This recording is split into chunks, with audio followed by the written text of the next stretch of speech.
Hello everyone, AF world platform में आप सभी का स्वागत है। गाइज, आज हम लेकर के आए हैं मुख्य सेविका के एमसीक्यू क्वेश्चन का सुपर फास्ट रिवीजन, जो आपकी परीक्षा के लिए बहुत ही महत्वपूर्ण है। सो गाइज, लास्ट तक के बने रहिएगा और अपनी तैयारी को देखिएगा कि आप कितने तैयार हैं परीक्षा के लिए और आपके कितने क्वेश्चन सही जाते हैं, ये भी कमेंट्स में बताइएगा। सो गाइज, बिना टाइम वेस्ट किए हम अपनी क्लास को स्टार्ट करते हैं। हमारा फर्स्ट क्वेश्चन है, हिंदू विधवा पुनर्विवाह अधिनियम किस वर्ष पारित हुआ? आपको क्या बताना है, हिंदू विधवा पुनर्विवाह अधिनियम जो है वो किस वर्ष पारित हुआ है? ऑप्शन ए है 1856 में, ऑप्शन बी है 1948 में, ऑप्शन सी है 1952 में, ऑप्शन डी है 1965 में। बताइएगा, हिंदू विधवा पुनर्विवाह अधिनियम किस वर्ष पारित हुआ था? 1856 में हुआ, 1948 में हुआ, 1952 में हुआ या 1965 में? इनमें से हमारा कौन सा ऑप्शन राइट जाएगा? बताइएगा गाइज, इनमें से हमारा कौन सा ऑप्शन राइट है? इनमें से हमारा ऑप्शन ए राइट है। कौन सा राइट है? ए राइट है। 1856 क्या हुआ था? 1856 में हिंदू विधवा पुनर्विवाह अधिनियम पारित हुआ था। हमारा नेक्स्ट क्वेश्चन है, अनुलोम विवाह के अंतर्गत कोई पुरुष विवाह कर सकता है? आपको क्या बताना है, जो अनुलोम विवाह है उसके अंतर्गत कोई पुरुष विवाह कर सकता है, किस तरह से कर सकता है? ऑप्शन ए है अपने से उच्च वर्ग की लड़की से, ऑप्शन बी है अपने से केवल निम्न वर्ग की लड़की से, ऑप्शन सी है अपने से एवं अपने से निम्न वर्ण की लड़की से, ऑप्शन डी है केवल अपने वर्ण की लड़की से। बताइएगा, इनमें से कौन सा ऑप्शन राइट है? अनुलोम विवाह के अंतर्गत कोई पुरुष विवाह कर सकता है किस प्रकार की लड़की से, कौन से वर्ग की लड़की से कर सकता है? इनमें से हमारा कौन सा ऑप्शन राइट होगा? इनमें से हमारा ऑप्शन बी राइट है। कौन सा राइट है? बी राइट है। अपने से केवल निम्न वर्ग की लड़की से विवाह करता है तो उसे क्या बोलते हैं? अनुलोम विवाह बोलते हैं। कोई पुरुष अगर अपने से केवल निम्न वर्ग की लड़की से विवाह करता है तो उसे अनुलोम विवाह बोला जाएगा। अब ये बताइएगा, प्रतिलोम विवाह जो है वो किसे बोला जाता है? प्रतिलोम विवाह तो ये बोला जाता है अपने से उच्च वर्ग की लड़की से अगर कोई पुरुष विवाह करता है तो उसे क्या बोलते हैं? प्रतिलोम विवाह बोलते हैं। और अगर कोई अपने ही वर्ण में या अपने ही रिश्तेदार में विवाह करता है रक्त संबंध में तो उसे क्या बोलते हैं? उसे बहिर्विवाह बोलते हैं। क्या बोलते हैं? बहिर्विवाह बोलते हैं। तो इनमें से हमारा कौन सा ऑप्शन राइट है? इनमें से हमारा ऑप्शन बी राइट है। कौन सा राइट है? बी राइट है। अपने से केवल निम्न वर्ग की जो लड़की होती है उससे कोई पुरुष विवाह करता है तो उसे क्या बोलते हैं? अनुलोम विवाह बोलते हैं।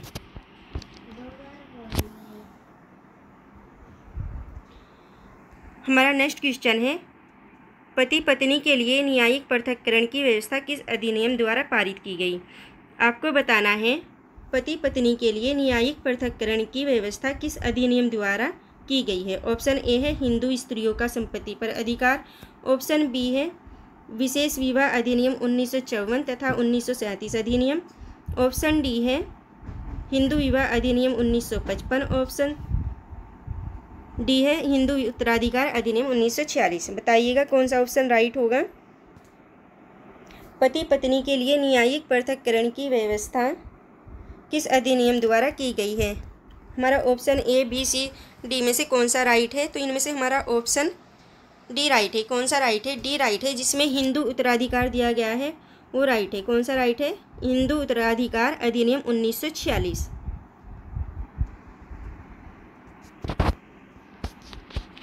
हमारा नेक्स्ट क्वेश्चन है, निम्नलिखित में से हिंदू विवाह की विशेषता कौन सी है? आपको बताना है, जो हमें ऑप्शन दिए गए हैं उनमें हिंदू विवाह की विशेषता कौन सी है? ऑप्शन ए है समझौता, सामाजिक समझौता है, ऑप्शन बी है धार्मिक संस्कार है, ऑप्शन सी है अस्थायी संबंध है, ऑप्शन डी है बिना अदालत तलाक है। बताइएगा, निम्नलिखित में से हिंदू विवाह की कौन सी विशेषता है? हमें हिंदू विवाह की बतानी है। इनमें से कौन सा ऑप्शन राइट होगा? इनमें से हमारा ऑप्शन बी राइट है। कौन सा राइट है? बी राइट है। धार्मिक संस्कार जो है वो हिंदू विवाह की विशेषता है। अब ये बताइएगा कि सामाजिक समझौता जो है वो किसका है? तो ये मुस्लिम समुदाय का है। किसका है? मुस्लिम समुदाय का है। और बिना अदालत की तलाक ये किसका है? ये भी मुस्लिम विवाह जो है उसकी विशेषता है। तो इनमें से हमारा कौन सा ऑप्शन राइट है? इनमें से हमारा ऑप्शन बी राइट है, धार्मिक संस्कार। कौन सा राइट है? धार्मिक संस्कार जो है वह हिंदू विवाह की विशेषता है। हमारा नेक्स्ट क्वेश्चन है, मुस्लिम स्त्री की निम्न स्थिति हेतु कौन सा कारक उत्तरदायी है?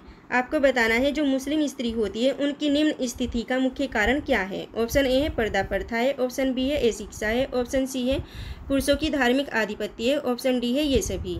बताइएगा इनमें से कौन सा ऑप्शन राइट होगा। मुस्लिम स्त्री की निम्न स्थिति किस कारण से होती है। पर्दा प्रथा से होती है, शिक्षा से होती है, या पुरुषों का धार्मिक आधिपत्य होता है इस कारण होती है। ये सारे ऑप्शन राइट होंगे।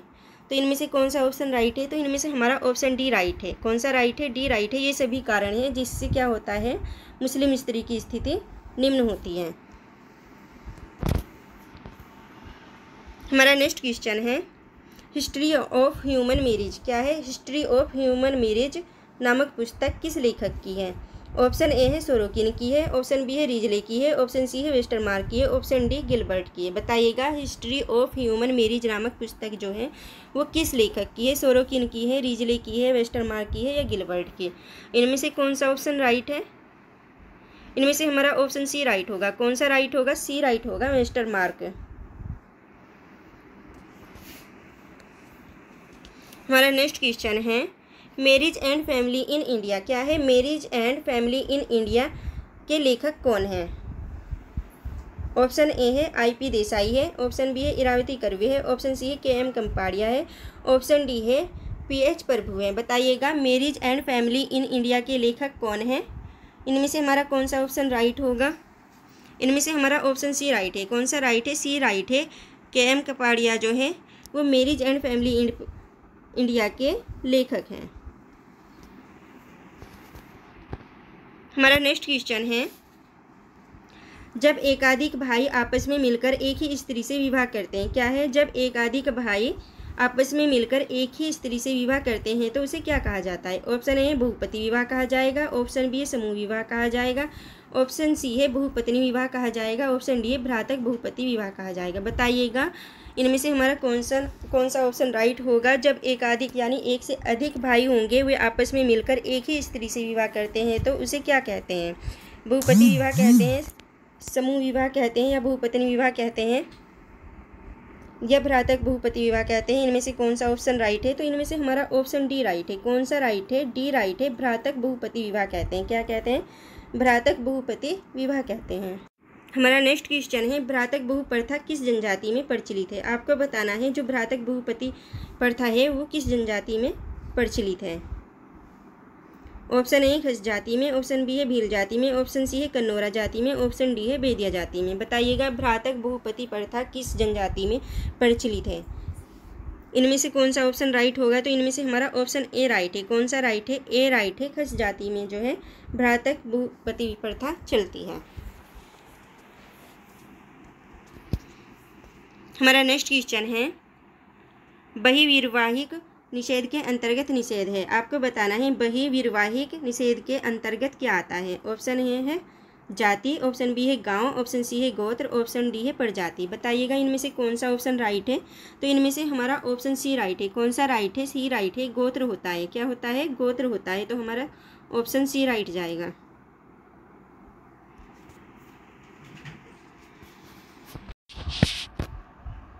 हमारा नेक्स्ट क्वेश्चन है आध्यात्मिक संस्थाओं में विश्वासी धर्म है। क्या है। आध्यात्मिक संस्थाओं में विश्वासी धर्म है। निम्न में से धर्म की परिभाषा किसने दी है। ऑप्शन ए है सर जेम्स फ्रेजर ने, ऑप्शन बी है इमाइल दुर्खिम ने, ऑप्शन सी है एडवर्ड टॉयलर ने, ऑप्शन डी है डॉक्टर श्यामाचरण दुबे ने। बताइएगा इनमें से कौन सा ऑप्शन राइट होगा। आध्यात्मिक संस्थाओं में विश्वासी धर्म है, धर्म की परिभाषा किसने दी है। इनमें से कौन सा ऑप्शन राइट है। तो इनमें से हमारा ऑप्शन सी राइट है। कौन सा राइट है। सी राइट है। Edward Tyler. हमारा नेक्स्ट क्वेश्चन है किसके धर्म को पावन सेक्रेड एवं पावन प्रोफेन जादू या आदिम विज्ञान में विभाजित किया गया है। क्या है। किसके धर्म को पावन सेक्रेड एवं पावन प्रोफेन जादू या आदिम विज्ञान में विभाजित किया गया है। ऑप्शन ए है एडवर्ड टॉयलर, ऑप्शन बी है कार्ल मार्क्स, ऑप्शन सी है इमाइल दुर्खिम, ऑप्शन डी है PV काणे। बताइएगा कौन सा ऑप्शन राइट है। किसके धर्म को पावन सेक्रेड एवं पावन प्रोफेन जादू या आदिम विज्ञान में विभाजित किया गया है। इनमें से कौन सा ऑप्शन राइट होगा। इनमें से हमारा ऑप्शन सी राइट है। कौन सा राइट है। सी राइट है। Email Durkheim. हमारा नेक्स्ट क्वेश्चन है प्रथा क्या है। आपको बताना है प्रथा क्या है। ऑप्शन ए है मूल्य है, ऑप्शन बी है लोकाचार है, ऑप्शन सी है जनरीति है, ऑप्शन डी है प्रतिमान है। बताइएगा प्रथा क्या चीज़ है। मूल्य है, लोकाचार है, जनरीति है, प्रतिमान है, इनमें से हमारा कौन सा ऑप्शन राइट है? तो इनमें से हमारा ऑप्शन बी राइट है। क्या है? बी राइट है, लोकाचार है प्रथा। अब प्रथा होती क्या है? यह मनुष्य अपनी आवश्यकता के अनुसार अनेक कार्य करते हैं। क्या करते हैं? अनेक कार्य करते हैं। यही कार्य जो मनुष्य पीढ़ी दर पीढ़ी बार बार प्रयोग में लाते रहते हैं, उसे क्या कहते हैं? उसे प्रथा कहते हैं। क्या कहते हैं? प्रथा कहते हैं। हमारा नेक्स्ट क्वेश्चन है, प्रथा को मानव जीवन का न्यायाधीश किस विद्वान ने कहा है? क्या है? मानव जीवन का न्यायाधीश किस विद्वान ने कहा है प्रथा को? ऑप्शन ए है कांटे, ऑप्शन बी है वेजहोट, ऑप्शन सी है शेक्सपियर, ऑप्शन डी है बेकन। बताइएगा, प्रथा को मानव जीवन का न्यायाधीश किस विद्वान ने कहा है या माना है? इनमें से कौन सा ऑप्शन राइट होगा? तो इनमें से हमारा ऑप्शन डी राइट है। कौन सा राइट है? डी राइट है, बेकन। बेकन ने प्रथा को क्या कहा है या क्या माना है? मानव जीवन का न्यायाधीश माना है।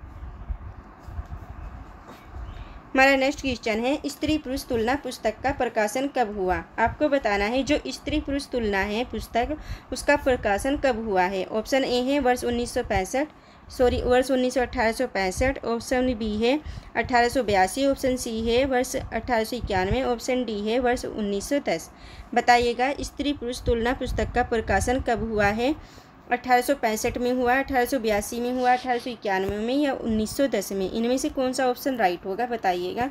तो इनमें से हमारा ऑप्शन बी राइट है। कौन सा राइट है? बी राइट है, वर्ष 1882 में स्त्री पुरुष तुलना पुस्तक का प्रकाशन हुआ। हमारा नेक्स्ट क्वेश्चन है, सुल्ताना नाज ड्रीम। क्या है? सुल्ताना नाज ड्रीम पुस्तक का प्रकाशन किस वर्ष हुआ? ऑप्शन ए है वर्ष 1905 को हुआ, ऑप्शन बी है वर्ष 1912 को हुआ, ऑप्शन सी है वर्ष 1940 को हुआ, ऑप्शन डी है वर्ष 1947 को। बताइएगा, सुल्ताना नाज ड्रीम पुस्तक का प्रकाशन किस वर्ष में हुआ है? वर्ष 1905 में हुआ है, 1912 में, 1940, 1947। तो इनमें से हमारा कौन सा ऑप्शन राइट होगा? इनमें से हमारा ऑप्शन ए राइट है। कौन सा राइट है? ए राइट है, वर्ष 1905 को हुआ था सुल्ताना नाज ड्रीम पुस्तक का प्रकाशन। हमारा नेक्स्ट क्वेश्चन है, किसके अनुसार हिंदू विवाह एक धार्मिक कृति है? आपको बताना है किसके अनुसार हिंदू विवाह एक धार्मिक कृति है। ऑप्शन ए है पीएच प्रभु, ऑप्शन बी है आर जोशी, ऑप्शन सी है अमर प्रकाश, ऑप्शन डी है अवध बिहारी। बताइएगा, किसके अनुसार हिंदू विवाह एक धार्मिक कृति है? इनमें से हमारा कौन सा ऑप्शन राइट होगा? इनमें से हमारा ऑप्शन ए राइट है। कौन सा राइट है? ए राइट है, पीएच प्रभु के अनुसार क्या है? हिंदू विवाह एक धार्मिक कृति है। हमारा नेक्स्ट क्वेश्चन है, हिंदू संस्कार पुस्तक के लेखक हैं। आपको बताना है जो हिंदू संस्कार पुस्तक है उसके लेखक कौन है? ऑप्शन ए है मोहन भट्ट है, ऑप्शन बी है राजबली पांडे, ऑप्शन सी है जयप्रकाश है, ऑप्शन डी है सोमनाथ शर्मा। बताइएगा, हिंदू संस्कार पुस्तक के लेखक कौन है? चंद्रमोहन भट्ट है, राजबली पांडे हैं, जयप्रकाश है, सोमनाथ शर्मा है। इनमें से कौन सा ऑप्शन राइट है? तो इनमें से हमारा ऑप्शन बी राइट है। कौन सा राइट है? बी राइट है, राजबली पांडे जो हैं वे हिंदू संस्कार पुस्तक के लेखक हैं। हमारा नेक्स्ट क्वेश्चन है, परिवार के प्रकार हैं। आपको क्या बताना है? परिवार के प्रकार हैं। ऑप्शन ए है मातृमूलक परिवार, ऑप्शन बी है एक विवाही परिवार, ऑप्शन सी है एकांकी परिवार, ऑप्शन डी है ये सभी। बताइएगा, परिवार के प्रकार इनमें से कौन से हैं? मातृमूलक परिवार है, एक विवाही परिवार है, एकांकी परिवार है या ये सभी है? इनमें से हमारा कौन सा ऑप्शन राइट होगा? तो इनमें से हमारा ऑप्शन डी राइट है। कौन सा राइट है? डी राइट है, ये सभी जो है परिवार के प्रकार हैं। हमारा नेक्स्ट क्वेश्चन है, परिवार की विशेषताओं में शामिल है। आपको बताना है परिवार की विशेषताओं में क्या शामिल है जो हमें ऑप्शन में दिए गए हैं। ऑप्शन ए है रक्त संबंध, ऑप्शन बी है यौन संबंध, ऑप्शन सी है आर्थिक संबंध, ऑप्शन डी है ये सभी।